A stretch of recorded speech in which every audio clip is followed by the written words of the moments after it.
thoughts, views, and comments expressed by the hosts, guests, callers, and advisors on Beyond the Headlines are not necessarily those of the management, ownership, or production unit of ILS, the Verizon Media Group. Beyond the Headlines is a production of ILTV Studios and cannot be represented in part or entirety without the express written consent of the Verizon Media Group. Beyond the Headlines is the intellectual property of the Verizon Media Group. Copyright 2026. All rights reserved.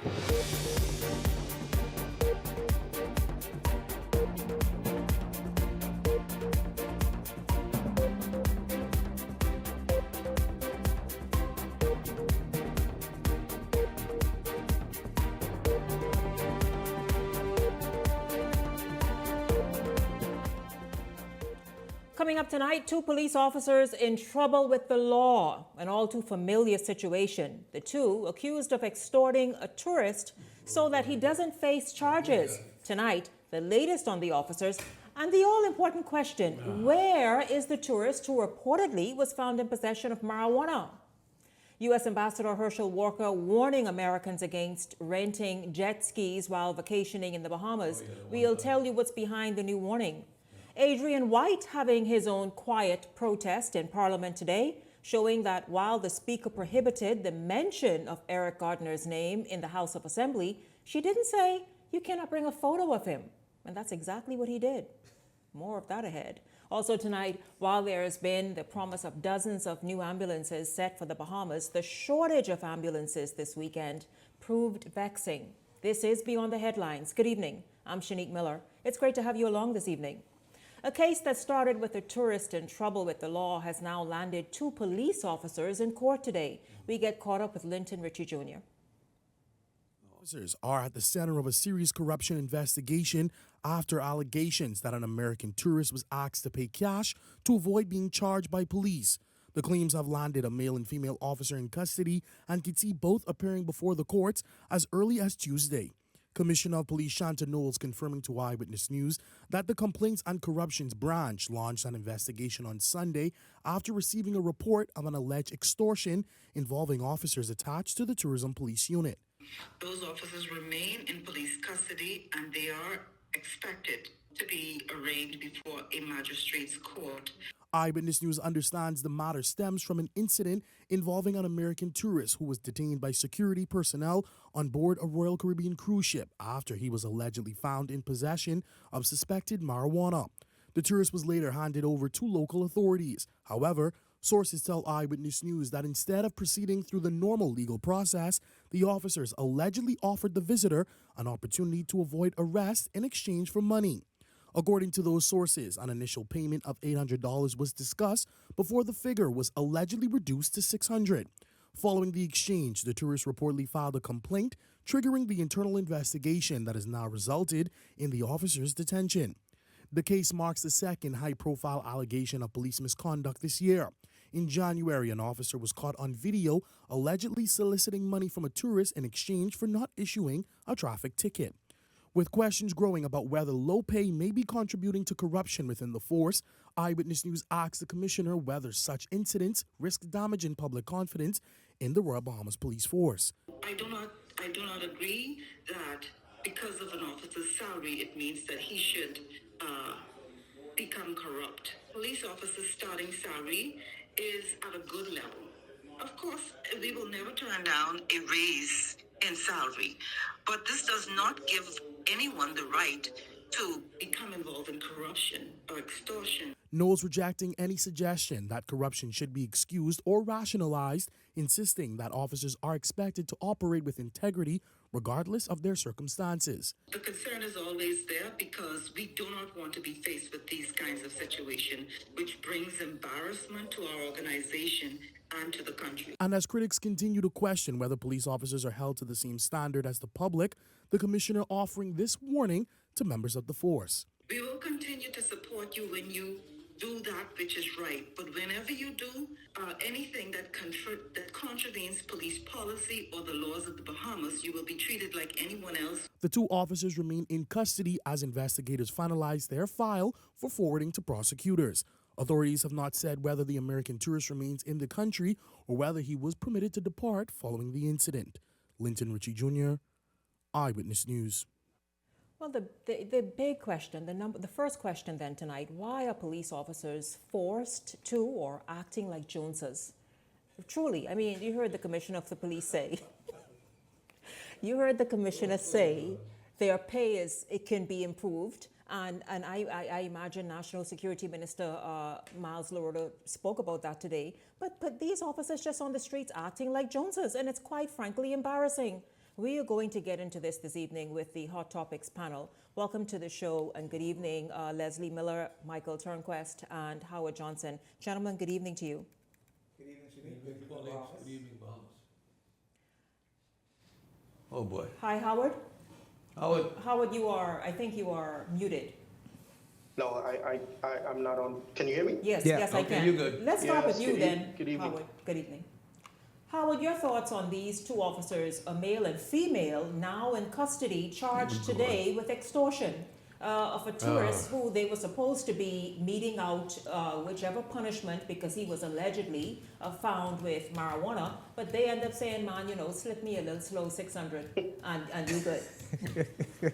Yeah, Shanique, I mean, we're laughing, but it's no laughing matter. I think we're laughing just because it's unbelievable how stupid these officers are. I don't think I or my colleagues would use a nicer word to describe the behavior. Not only does it negatively impact the tourist economy, that's a massive economic engine for us in the Bahamas, but it also erodes the public trust and faith in local law enforcement. When these tourists hear these stories, and the previous story about the officer that tried to shake down the guy on the motorcycle some months ago, the tourists have to wonder whether they, when they come to the Bahamas, if they are going to be shaken down by no less than law enforcement. They don't have to worry about the hustlers when they get off the ship and everyone trying to pull them and drag them this way.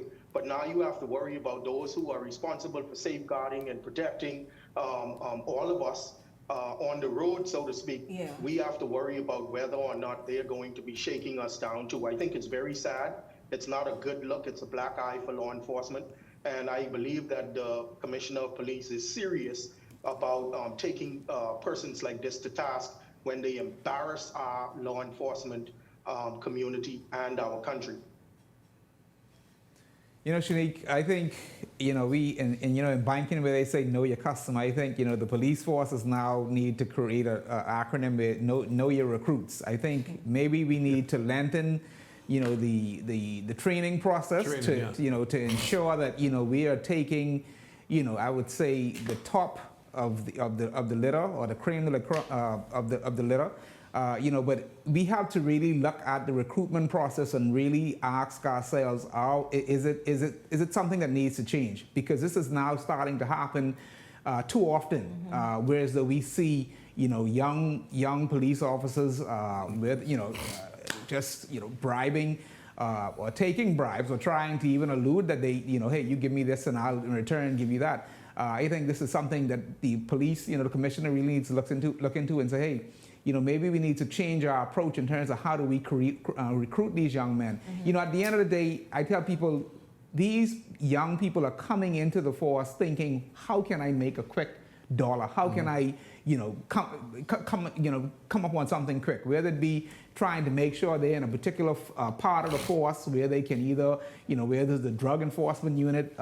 These are things that they really need to start looking at, and how that they can actually screen these recruits a little bit more. And it's unfortunate that the pay is what it is, but you signed up for it. You know what you signed up for. This is a job that requires integrity. It requires you have to uphold to the law of the land. And it's so when you can have the U.S. ambassador saying, please stay out of the way of all police officers. I think it's close. I think it's close. But it's unfortunate, and hopefully, I'm pretty sure you have to go through the process, the due process as it relates to the courts, to see, the last one was all caught on video. This one, I guess it'll be on a, he say, she say type of scenario, and hopefully you will see how it pan out in the courts. It's truly embarrassing to our country. Just a few months ago, we all witnessed that Bahamian young policeman trying to get a couple of dollars from those tourists. we were supposed to have a hearing. I don't know if you all have heard, but I haven't heard anything about it. Not one No. word, no. What took place after that. And I guess these young fellas who should know better, because maybe they knew what happened to them, maybe nothing happened to them, not to the one fella. So they decided they could do it too. But how careless could you be? Know that one of your squad mates or your teammates got caught doing this, and you come back and do the same thing. How does that work? I mean, you can't be that dumb that you figure somebody was going to squeal on you if you attempt to do it. You know, it makes all behemoths look bad, you know, because when you figure the fact that our situation now with the US and what is going on in our atmosphere, in the Caribbean and what have you, for us to have this happen now twice for the last several months, means that something is wrong with behemoths, the mentality. I always say that someone has to think wrong before they do wrong.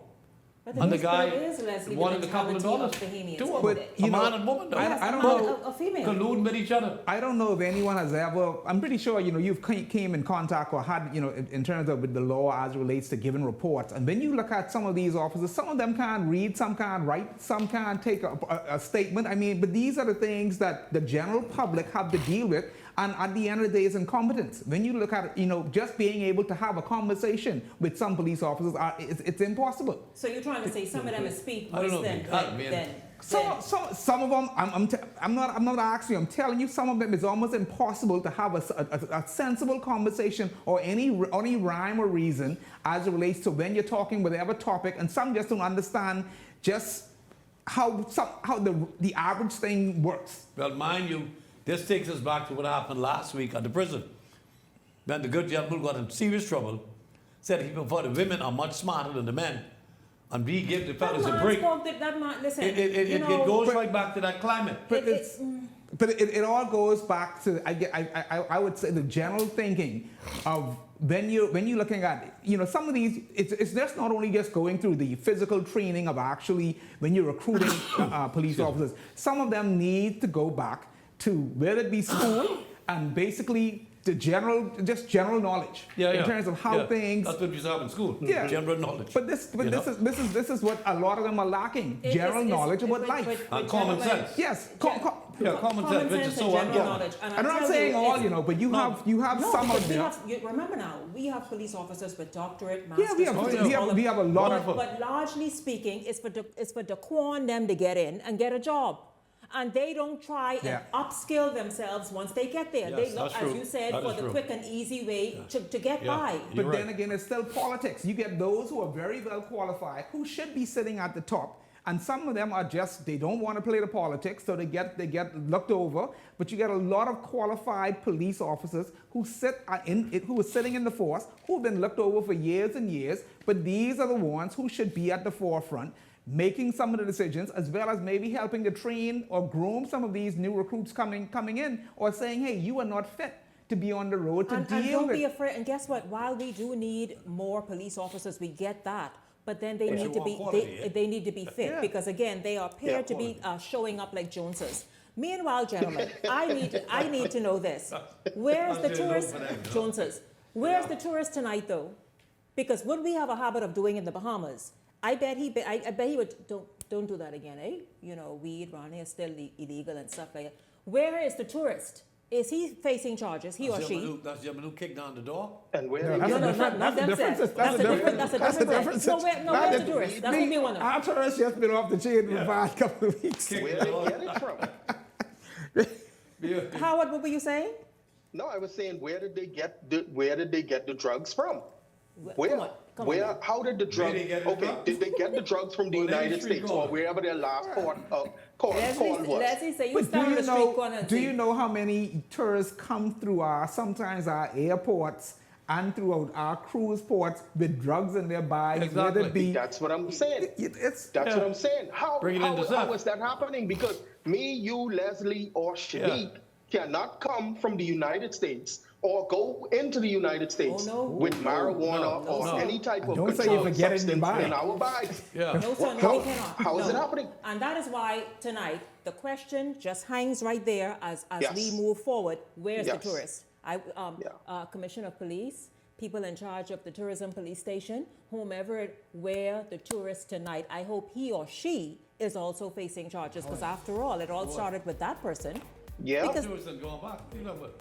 What about them tourists who kicked out the tourists? they forgot they were in the Bahamas. That ain't gone. They forgot they were in the Bahamas. No, Yeah, that ain't That's gone. the not police that's officers how. commit a crime, but the We can let tourists us commit a live. crime too. Because we don't want them to go back Exactly. home. The tourists committed a crime as We don't well. want them to go back Tourists home and commit the blast crime us too, so on their where's television Yeah, station that's that what it is. criminal? and Yeah. cause us a problem. Trifling. So we overlook that. Hey, fella, when he's only in smoking the grass, Bahamas. man. give him a Trifling, break. just trifling. That's all Yeah, I'm yeah. saying. Listen, when we come back, the U.S. Ambassador Herschel Walker warning U.S. citizens not to take any jet skis for no reason at all. very dangerous. I know that's going to be hurting that industry as a part of the whole tourism experience, but we'll tell you why right after the break. Stay close.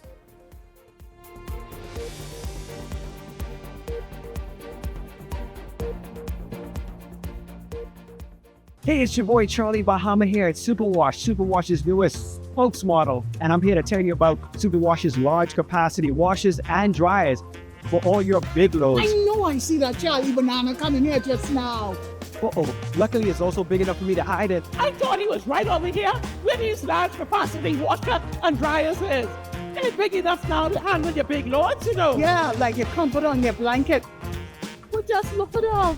Somebody forget to turn on the dryer. Oh, stop! Help! You hear something? Yeah, that's the sound of clean. Superwash washes you, process you, and entertains you 24/7.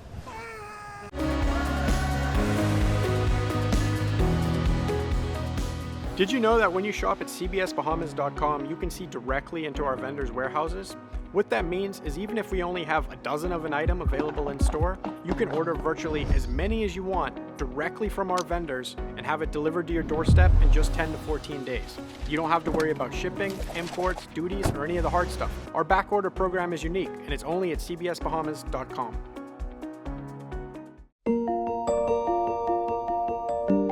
The house is quiet and the day is done. Almost. Just one last task to make sure tomorrow starts off right. With the complete and Sueno line, just a touch of softness, a boost of scent, and a lot of love. Because nothing feels better than a fresh start. In Sueno, for every moment in between. Wealth should not only belong to a select few. At InvestStar, we believe the door should be open to everyone. We provide options for planning a better future.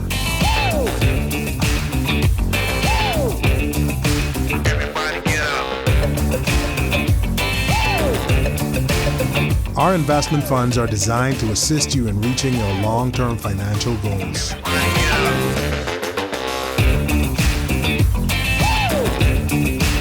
Let us show you how.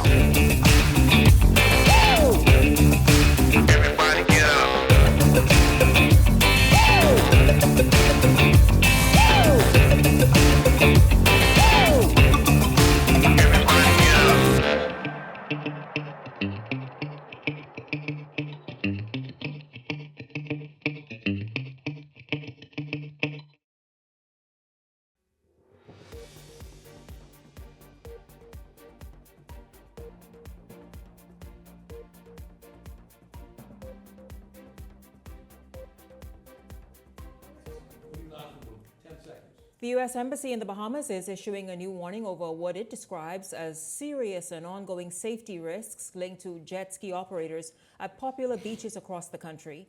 In the advisory, the U.S. Embassy here in the Bahamas says it continues to receive reports of injuries, negligence, and unsafe rental practices, prompting renewed caution for both visitors and residents. In a video released by the U.S. Embassy featuring Herschel Walker, ambassador, officials urge Americans to carefully review all safety guidelines before participating in any water-based activities.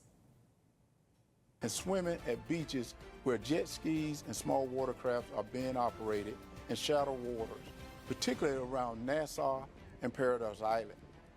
We've lost America's lives to preventable accidents. Multiple visitors have been hospitalized. America have also been sexually assaulted by jet ski operators who take victims to isolated islands. Many watercrafts are unsafe and operators are unlicensed and uninsured. With the government of the Bahamas to address these issues. But for now, considering all the risks before you get on a jet ski in the Bahamas, your safety matters. If you need help, contact the embassy immediately. There you have it. These guys are, and it's no surprise. Listen, Mr. Ambassador Walker, we know. So he says they are unlicensed oftentimes and they are uninsured.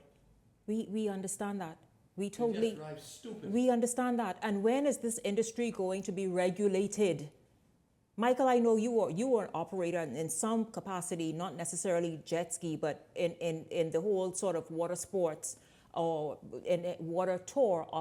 What are the rules and guidelines? You know, Shanique, the way that the industry needs to be treated is the same way we do it, whereas though taxi cab drivers, whereas though people, they need, a lot of these operators need to attend a Bahamas host in terms of how do you, first of all, deal with U.S. customers. But, you know, something that I proposed many years ago to the port, whereas though we need, just how South Florida does it, we need to have guided jet ski operators or tours, whereas though a guide and anyone that's actually participating on that particular, let's say it's 3 or 4 jet skis, they follow a guide and you take them through a tour in terms of what Nassau is all about. Whether it be Rose Island things, so that's all Paradise Island. But the way that these jet ski operators, that they operate with persons on the back, or they allow just tourists to go and just run wild, that is not the proper way of operating a jet ski operation. In South Florida, Key West, and other places, everything is very well managed, organized, and even the actual persons who take you on the tour, very well trained in all of the safety procedures, things that you should do properly. And this is what's lacking inside. Yeah, and you know, the proper attire, and everything else. Making sure the tourists and whoever else have all the safety gear on. But these are the things that are lacking inside this particular industry. And then furthermore, you have those who are licensed, but those who then work for them in terms of going around, let's say, soliciting for business. Yeah. They're not well trained. No. They are not trained? What do you mean trained? Michael, please stop. Michael, you know how what? You know, you want me to pretty it up? Don't pretty it up. I pretty it up. Speak. But you know, but at the end of the day, they should not be dealing with our day-to-day, what we call the bread and butter, which is our tourism product. They should not be involved. That's just the long and short of it. Yeah. I agree with you totally. You know, they're not trained at all. When I say trained, I mean in any shape, form, or fashion. Mm-hmm. I mean, you get basically most of them are just thugs. A lot of them, you see them operators, they fighting on Goodman's Bay. Oh yeah. There's all kind of things. You have so many things that happen in the jet ski industry on Paradise Island, Goodman's Bay, almost all of them in the back of We are calling on the authorities to regulate this industry. It's become, how long have you been asking that? Thank you. Yes, it's just how been much time we're going to allow the U.S. Yeah. Embassy to send out these type of warnings? Yes. Whereas though it's affecting... But not just the U.S. Embassy. Like, we're not doing it just for the sake of them. There are tourists coming from around the world. Yes. There are behaviors on any given holiday who too want to go and take advantage and have good fun on the water and on a jet ski. Howard? Yeah, and Shanique, the thing is, in addition to not having the training, right, you also have a lot of our young men in the Bahamas, unfortunately, they're so hell-bent on engaging in thrill-seeking, you know, and practicing a bunch of foolishness. You know, when you're talking about cars, motorbikes, jet skis, whatever have you. I don't understand why these young men like to engage in so much foolishness. I remember down there in Governor's Harbor, Eleuthera, when I was about 17, one of my buddies brought his trail motorbike over by my mother's house, and I say, let me take her for a spin. And Shanique, I let the clutch out on that thing too early and hit that gas. And man, Shanique, I was all over my neighbor garbage tin, concrete. I ran into the garbage tin on that motorbike and almost killed myself. And that was the first and last time I mess around with a motorbike. Now, see, what we have to understand is, right, a lot of us young men in the Bahamas, we don't need to engage in extreme sports and extreme activities because we have extreme life. You see, young men, when you're out there and you get 4 and 5 baby mamas and you got to find that money for child support, that's extreme life. When you have to deal with the police on a daily basis, getting shaken down, ending up in the house of pain bus, that's extreme life. There are so many things confronting young men out here in the world and in the Bahamas today that constitutes extreme life, you don't need to engage in any other type of extreme activities, practicing foolishness that could take your life. But that is why, and I thank you very much. One of our viewers says the Port Department, Leslie, should regulate these type of maritime matters. They've been trying. But listen, you know what I've found over the years, and Dave and I have found this when we go from area to area campaigning. The mentality, the jet ski operators, the average fellow who they got there working for them, is the same as the guys who ride those motorbikes. Mm-hmm.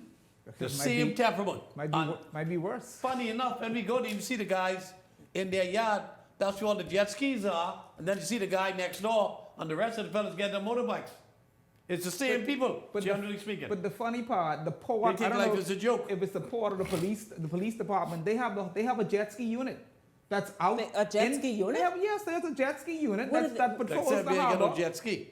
No, they have jet skis. They're looking at them. You see them be on the water? I don't. When I go there, I see them on the beach. Doing the regattas, like the best of the best, you see them out on the waters, patrolling the waterway. Hold on now. Y'all only giving these people permission to go out during the time of regattas and that kind of thing. Because where are these jet ski police officers? Where are they? Are they too doing little gimmicks on the water? They too popping the jet ski on the water, eh, Howard? Lawlessness, this is another comment. Lawlessness is prevalent in our country because we have a serious lack of enforcement culture, man. That's what you were talking about. But it goes back to even sometimes with the port and also the police department on the waterways, right? They'll start something for a month. It's no consistency. Yes. They'll start something for a month, 2 months, and then all of a sudden it drops off. It falls off. And that continues to happen. And there was always a big complaint inside, in I would say in our industry, whereas though the harbor was just like a speed zone. They clamped down on it for a while, and then all of a sudden, it just fell off again. And this is where it's just no consistency as relates to making sure people are adhering to the rules, whether it be in the harbor, whether it be the jet ski operators, and also just the tourists who are actually operating these. But Mike, the same can be said for the new taxi drivers. Them said who just get these plates. They run the damn red light like it's no tomorrow. And the bus drivers. Yeah. I mean, this just the wild west. Yeah. You know what? But it's consistency and enforcing the law. There's never consistency. I don't know when we got to be. And bring down the hammer on them. You don't bring the hammer down on nobody. When did we become such a reckless society? In the U.S. Nothing happens. There's no consequences. A lot of us go to Florida. A lot of us go to Florida. We know certain parts of Florida, a policeman can be on that corner, sitting in that car, waiting on you. You know what? In the event that you go past their speed. And if he isn't there today, more than likely he can be there tomorrow. But at some point, he can get you. This would be lacking the Bahamas. Even in our roads, in our streets, in our waterways. Everybody know everybody. Everybody, most of the police cars park up somewhere at somebody's house or park up inside the police station. And the same thing with the jet skis or sometimes the police boats. Every place else where they supposed to be. Not supposed to be. Yeah. Well, gentlemen, something, Howard, I'll move this on right here because this is a very unfortunate story. Speaking of water, and now it's the summer. Listen to this, you all. As one family grieves the loss of a teenager, attention is turning to long-standing concerns about children operating watercraft and whether existing rules are being enforced. We get the story from Daniel Dean, and then we come back and talk about it. It's just a very solemn time, I think. A lot of people just trying to just grasp what happened. Joshua Lowe says he grew up with the mother of the 15-year-old who lost his life in Friday evening's boating accident near Green Turtle Key. Lowe also volunteered with the fire and rescue team that responded to the distress call.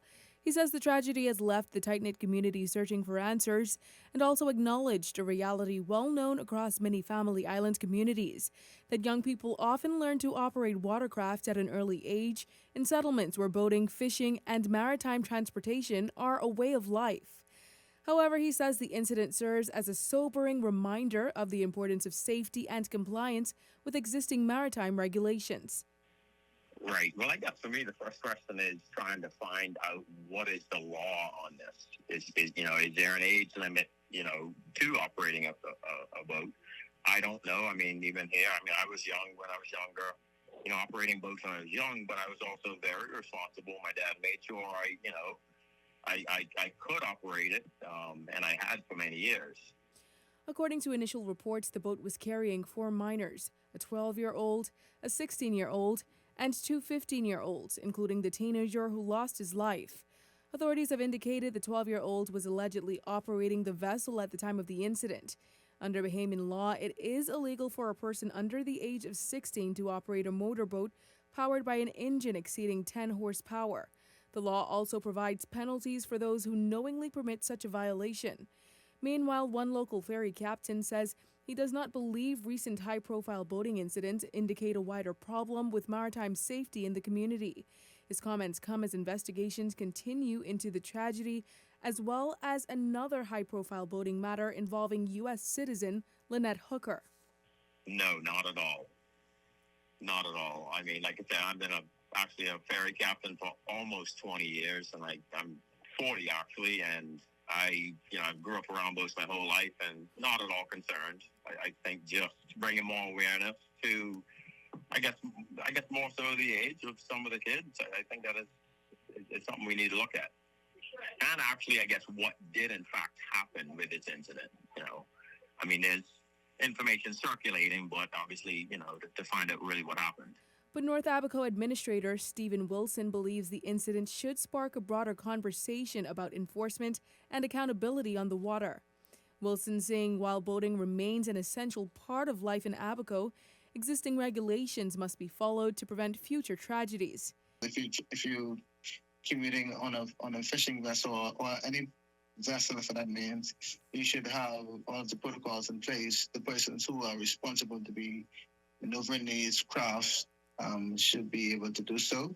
Those persons who are not, they ought not to be doing so. So I don't want to debate any further on that, but I just want to say that our hearts go out to the family at this point, and we sympathize with them, and we grieve along with them because they all are part of our community. Danielle Dean, Eyewitness News. Boy, it's so unfortunate. Our thoughts and prayers are with the family there. Before I bring the Hot Topics panel in for just a quick response, really. Again, though, it's summer, and you've got to use your discretion. And we know on the Family Islands, boys get together and go out, and it's nothing new, but it has to be some discretion and oversight. Yes, and supervision there. One of our viewers said, Colby Davis, Joe Beth, did put some order in place on beaches. She'll tell you what changes she's made. The thing is, as it relates to the jet ski operators and assaulting women, the viewer says only cruise ship women are assaulted. The jet ski guys are not interested in women who are here for extended hotel stays. And so it'll be interesting to kind of look at that and really dissect it. I know, right? And really, because those girls are here for a few hours, and then they go back on the ship and leave. Or that's what they prey on is, they have to go right back, get on they come right back, so whatever I do, they got to catch the boat. Yeah. So they have time to report guys, it's quite unfortunate what happened in Abaco, Green Turtle Key over the weekend. 12-year-old driving the boat. Yeah, our thoughts and prayers. I mean, it's nothing more we can say, except that it's now summer. You got to know, one, where your kids are, whether they be teenagers or not. And it was a 12-year-old, but just know where they are, and I don't care how long they've been doing it. You have to make sure everybody is safe. Well, get this, you all. This here is quite troubling. There is more troubles for the country's healthcare system after a shortage of medications last week. Did you all hear that? The what? You all heard about that? No. That there was low medication. Who knows what the dickens that means? But this week, there's been a shortage of ambulances. Now, we know that there's been, and what that did actually is place additional strain on the country's emergency medical services the entire weekend after a mechanical problem or problems forced several ambulances out of service. Director of the National Emergency Medical Services, Dr. Miles Brennan, explained what happened. We did have some units, as units tend to, because of mechanical issues, went down, and our mechanic was able to essentially return us to our full operating number by about 2:30 or 3 o'clock this afternoon. So there was about an 8-hour period last night in which we only had one unit operation. We typically maintain at least 3 units on per shift. Dispatch staff members will typically tell the public whether we actually have units currently engage with the public, or if we have any that are available for immediate dispatch. So it doesn't depend. It doesn't matter whether we have 1 or 1,000, right? If there are 1,000 active patients, they will still get that notification that at this time there are no units available. As soon as one becomes available, we will send them to you. Okay, so that complaint is something that we get all the time, and we do make attempts to essentially sensitize the public that when you hear that there are no units currently available, that does not mean that help is not on the way. It just means that there is going to be an additional wait. I'll tell you, Dr. Brennan, we are vexed. We are vexed. We hear what you're saying. How old are these ambulances? How long have they been in the system? And truly, what's the maintenance? Like, don't wait for a spark plug. Government never have no maintenance. Yeah, don't wait for, I mean, what is the maintenance record?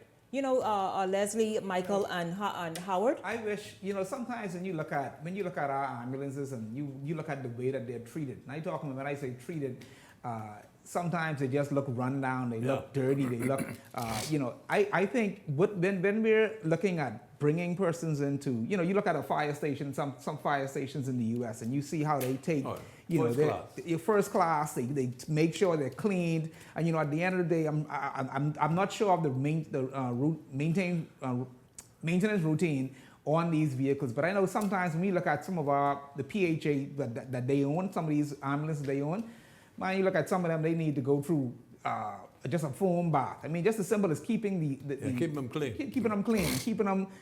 I don't know what the maintenance look like, but they just look like sometimes you could tell the tires, the shocks, and everything on a lot of them are gone. So something that we really need to take seriously. And for whole, and I'll let you jump in right now, Howard, very quickly. But for capital city, come on, man. Come on, man. I mean, how many times? And then when these ambulances arriving, the ones that are promised, where is? You mean the stick? Or the manual shift one? No, some other ones that's supposed to. Howard? Yeah, I mean, they need to reach out to Mr. Karen. I know Mr. Karen. Robert Karen, what's up? Where your ambulances? Yeah, where them ambulance? Let's go, Mr. Karen. I was a big fan of yours. Let's get these ambulances out there. But Shanique, it's pervasive across government, and I ain't talking PLP and F&M government now. I talking the government of the Bahamas. Like we have to step up our game in the world. I know we have some challenges. We are a developing country. We're still considered a part of the third world or the global south. But at the end of the day, it has to start somewhere. When we're talking about emergency services and emergency responses, these ambulances are critical. I mean, we're talking mission critical equipment. And when you're saying we have problems in our hospital, we have problems with our medical facilities, now we having problems with our ambulances. It's like Murphy's Law. Whenever something can go wrong, it will go wrong. Everything is going wrong, and we have to figure out what's going on. Like Leslie said, and Michael said, what's the maintenance regimen? If you're going to have these old vehicles in service, then let's service them properly and maintain them, and let's get whatever we could get out of them. But we cannot be having stuff like this happening and think it's okay and just shrug our shoulders and become sensitized to these problems. It is unacceptable. It's the same old adage, I mean, it's the reason why government goes out and rent premises rather than build and own. Payments don't maintain. Whether it's at BEC, water and sewage, any the corporation, any entity. And I guess it goes back to what KBC, What do you say? What KB said, who gave you that job? My MP. Okay.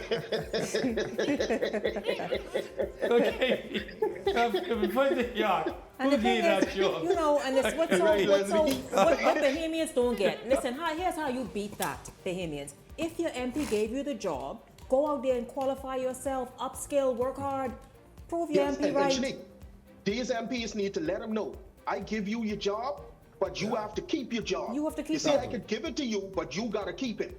Mind you, they have a hell of a lot of private ambulances now, but what you find that most of the private ambulances are old ambulances that the hospital sell off and the fellas fix up. They don't bring no. But at least the private ambulance they maintain them. At least they're cleaning them and they work. Yeah. Maybe I know the last time I think it was Alquitas, they were bringing in some fire trucks. that they said they would bring the company in to also maintain them and make sure. Maybe that's the approach we need to take with the ambulances. I agree, gentlemen. You know, 5 at 40 and bring the company in. Well, this is what they said. They said minimum 50 or on, and I don't mean Robert Karens. I'm talking government, like proper. I can release them to the government and or on the way. People's lives are at stake. Do that. No, for real. It's no joke. Absolutely. When we come back, we're going to take a look at Parliament. Beyond the Headlines is backward after this.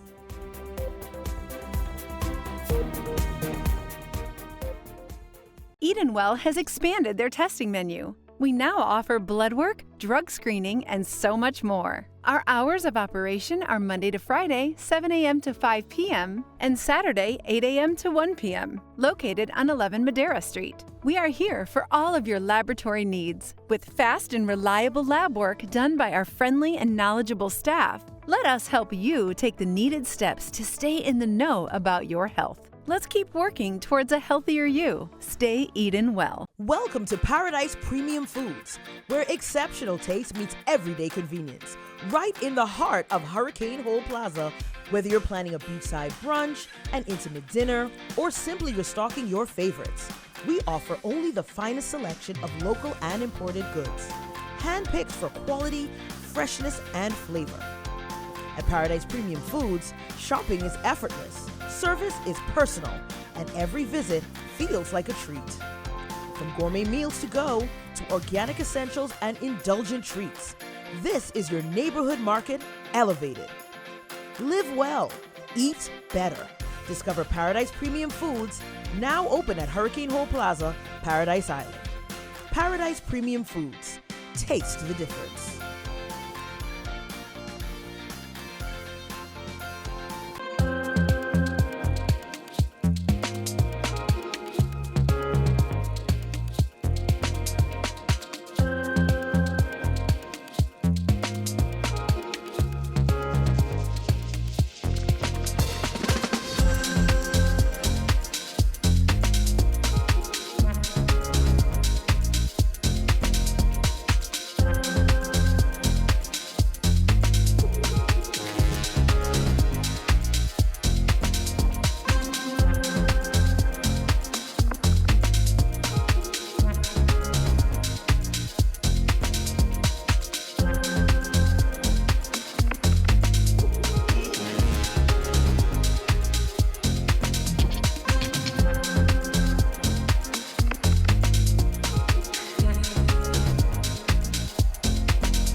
So you want a space,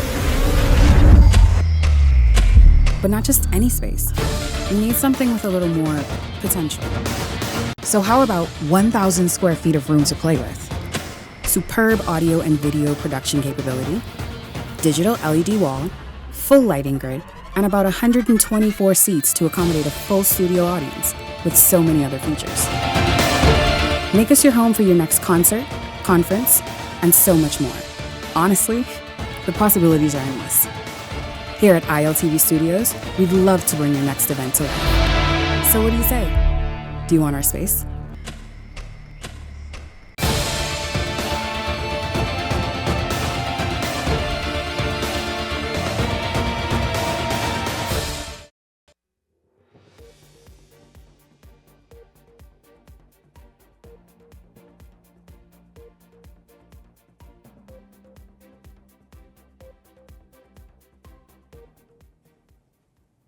From digital transformation to a national development plan designed to outlast political cycles, the government's newest ministry unveiling an ambitious roadmap for the country's future during its first major presentation in Parliament today. The contribution highlighting plans to modernize government services, leverage technology, and accelerate national development projects. We hear from Jose Etienne on Sebastian's first budget presentation. In his maiden contribution to the national budget debate, Minister of Innovation and National Development Sebastian sought to define both his new ministry and his place in Bahamian politics. The Fort Charlotte Member of Parliament laying out an agenda built on 4 pillars: modernizing government, building a future-ready Bahamas, developing Bahamian talent, and driving national development. But before turning to policy, Bastian addressed those who have questioned his presence in frontline politics. There's spaces in this country where some are welcome to contribute, to finance, to support, to build, but viewed very differently the moment they seek to serve. The comments coming amid continued debate over assent from the private sector to the cabinet table.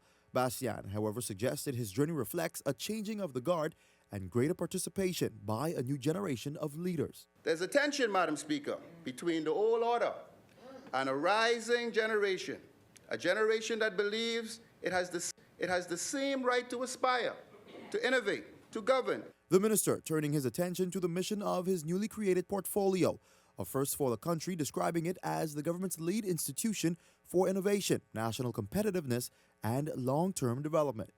Our job is a practical one: to make governments work better, to make the Bahamas easier to do business in, and to make sure that our country and our people are ready for what comes next. Among the ministry's first major undertakings is the creation of a national digital identification system designed to give Bahamians a single secure credential to access government services. Today, providing who you are to your own government too often means carrying stack of documents from one office to the next, verifying yourself over and over again.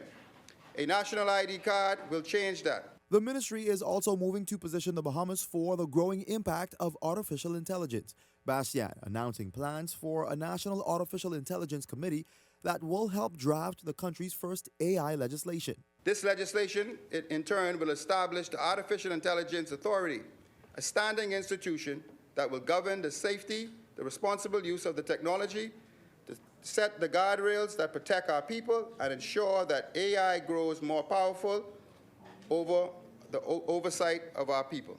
The proposed framework would establish rules for the development and use of artificial intelligence while creating safeguards for citizens, businesses, and public institutions. We will be launching training opportunities both online and in person, bringing world-class artificial intelligence and software, AI productivity tools. We will work closely with the Ministry of Education, supporting them as they introduce artificial intelligence into the classrooms so that the skills of the future are introduced early. The mission, he says, is positioning the Bahamas for the future. Jose Etienne, Eyewitness News. Well, gentlemen, there's a whole lot of interest and anticipation for what that ministry is intent on doing. We heard from Minister Bastian during his budget presentation today. Your thoughts on, and then something that everybody's been calling for, the National Development Plan is also something he zeroed in on and say that they are going to enforce and even add what's needed to modernize it, but stay on track with what that document has intent for the nation through 2040. Jump in. Well, you know, Shanique, I think... Go ahead. Go ahead. Go ahead, my brother. I think... Yeah. So, Shanique, what I was going to say was I really liked what the minister said about the National Digital Identification System. You know, I have one of those in my pocket right now. It's a Florida driver's license. Not only does it function as a driver's license, but across private businesses and public organizations here in the state of Florida, I can use that ID to do a bunch of things, and I don't have to take around multiple documents to get anything done. So I think it makes sense for us to develop that in the Bahamas, where we have citizens only needing to carry a single credential to verify their identity and to conduct business, right? But at the same time, I know that the ministry has to consider some of the privacy concerns that are going to arise, and that they take the necessary steps to mitigate and eliminate those. Like, there's two I want to focus on real quickly, right? And the first one is those centralization vulnerabilities. When you collect data and information from your citizens and you have them what we supposedly believe is in a secured, centralized database, now you have a lot of these cyber criminals and stuff out here that are trying to hack in and get your data. And if they do, I mean, that is a serious, serious problem. And then there's also something that that is pervasive across the world in the Western world, something called function creep. And function creep is where you will have a government collecting information in a national digital identification system like the one the minister is talking about. And it is supposed to be for the purpose of doing exactly what he is saying. But then at the end of the day, it can also produce government overreach, where citizens have to wonder about their government tracking them, their movements, tracking their financial transactions, and all of these other things. So we just have to make sure that we have the proper regulatory and judicial frameworks in place to mitigate these issues. I think, I think it's all good. I think sometimes, we just need to start for the Bahamas. We need to start with the basics. And I think when you think about a national ID, that maybe, and this maybe could spread throughout all of the ministries, that being Ministry of Works, road traffic, things of that sort, where I know exactly if me as an individual, Michael Turnquest, my ID speaks to whatever I have going on at Ministry of Works, whether it be my housing plans that ties back to inland revenue, my road traffic, I can go and apply for my applying online for my yearly license or 2 years, however often we do it. Because, everything that we do is too manual. Where we have too much when I say human intervention, these same people can be in the background processing these things when they're now being done in a digitized fashion. But what we find in the public sector is that most people in the public sector don't want to see us go digital, fully digital. And there's reasons why. So, sometimes they're the ones who stagnate the process in terms of things moving forward. But he stressed that this, Leslie, this isn't trying to get, people say, oh, when you become digitalized, that's your job's gone. No, they can do the real work while AI function on things that's just sort of the low-hanging fruit. But you should be able to sit, whether it be Ministry of Works, whether it be road traffic, to be able to watch the process in terms of the process flow as relates to maybe it's your housing plans. Oh, I uploaded them. I can see where they're sitting, who they're sitting with, and could go from there. But we get into this fashion where we got to walk into an office and we give 10 people sitting in there. You know what happens? But hey, I got $20 tip over here. You could, see me. You can't cut out that. Now that's an industry you can't cut out. Listen, you can't cut out the tip industry. But this is where we need to stop it, because the only way we're going to get efficiency inside these government agencies is by cutting out that same foolishness. I believe that the Prime Minister made the right decision when he chose Sebastian to be the minister for what he has under his portfolio. Back in the 60s, late 60s and 70s, we had something called the Ministry of Development, who never really fulfilled its ambit of what should have been done. And with him having a vast background in the private sector, in the areas that are so important and it's so relevant to our lives today, it is good that we now have a ministry that is going to do those things that needs to be done. Most people, as Mike said, in the public service and elsewhere are afraid of innovation and new technology. Myself, I have no use for it, even though it's there. It's like, somebody says, I'm going to send you an email, I'm older person, so I say, listen, man, I can give you a call, My number is 424. But people are so scared of AI, but there's so much in terms of efficiency that AI can bring. The bottlenecks. There's so many things that it can help in a lot of the organizations, and a lot of in the public sector, that people would be surprised to see how AI would help them in just operate efficiently in their job, be more productive. At the same time, though, AI is so dangerous in a sense that even the operators of AI are now telling the United States government and the world government to be so careful, bring those restrictions in place, bring the oversight in place. For example, the water usage in an AI plant is 500,000 gallons of water a day. A day. That's the first thing that frightens everybody. I believe a town in Ohio, they wanted to go there. And then, I guess guys like myself and older people say 500,000 gallons of water. But they tell them, they say, no, go someplace else, go to Missouri, where they got abundance of water. People have to be careful as to what is good, You know, It's the same thing of when we went from cash to credit cards. You know, there was a big pushback against that. It's no turning back now. There's no turning back. Gentlemen, Let me look forward to see what the young man is going to do. Later this week, we're going to bring and really kind of really look into what Abbas's ministry is intent on doing. He has an opportunity to make a difference in our lives. You know, but I want to get to this. The opposition seemingly moving to silently protest the blockages to their desire to mention Eric Gardner and that U.S. investigation on the House floor. Senate's Member of Parliament Adrian White, while making his contribution today, displayed Eric Gardner's mugshot as he argued that he is still in the confines of the Speaker's rules. He did not mention the accused verbally. It teaches us to put God first.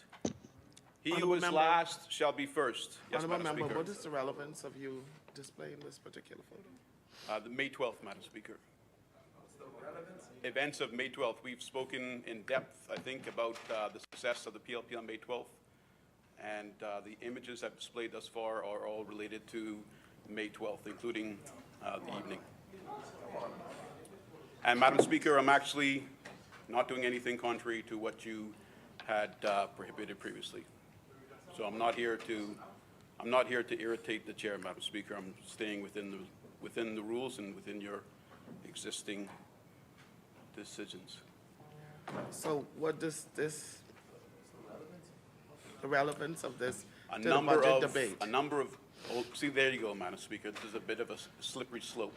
If I begin to discuss it, Madam Speaker, then I might fall within your existing decision. And that should be his urgings at this time, not to be cute with his words, speak on one thing and then have an expression of his words depicted by a picture. I think it's inappropriate, and he ought not to be allowed to continue to show it. It's already been shown, it's there, and it's gone. But I think you have made your point, and you should take the pictures down. At the end of the day, no matter what we think, no matter what would have happened, this gentleman is a Bahamian and he has family. So let's leave it alone. Let the courts make their decision. It's an open investigation. It's being dealt with by the U.S. And let's respectfully respect that. Let's just do that. Down. Last week, Eyewitness News did a poll where you got to express your views on this, and the majority of you said, man, hold up, man, let the court, let the investigation reveal and do what it needs to do, and then move forward. Other than that, get busy about the people's business. Howard, your thoughts, though? I mean, it was quite, as the Prime Minister said, cute. Yeah, it's crafty political maneuvering at its best, Shanique. And it's so unfortunate. For me, politics is going to be politics. The PLP and the FNM both do their crafty political maneuvering, both inside and outside of the House of Assembly. This is nothing new. However, for me personally, as I said last week, when we are talking about the budget of our country, our comprehensive annual financial plan, I don't think we have any place for any Machiavellian political maneuvering, because we have to be about the people's business. And so that's my view on that. I think it's enough, and I think it's distasteful, whether the PLP is doing it or the FNM is doing it. Let's get this budget done. Let's do what the people elected you all to do, and save that stuff for another time. Shanique, I would agree with Howard. It's at the end of the day, this should be about the budget. At the end of the day, there's not been any further details released as it relates to this case, whether it be about politician number one, the details as it relates to Mr. Gardner. Right now everything is speculation. I think the opposition is speculating. I think even down to the Prime Minister, he is not aware. I don't think he has been given any additional information in terms of names or things of that sort, because I'm pretty sure any Prime Minister would be addressing that, whether it be within his cabinet or outside his cabinet within his team. But right now it's about the budget. I think what the opposition should be focused on is digging into that budget and basically providing the details, whether it be what they're doing and what they're not doing, or what they should be doing, and give the public, say, hey, give them some more meat as it relates to just the speeches.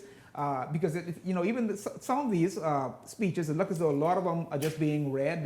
It was given by their permanent secretary or whatever, and they have no idea what they're reading. Exactly. So at the end of the day, so you were saying the opposition is missing a key role to be able to help govern by holding this administration accountable with all the words to show it's them saying a better way. Yes. during this budget. To show them a better way. I mean, I can tell from some of the speeches that I've been watching that's been read, it seems a lot of the cabinet ministers are just reading from the paper.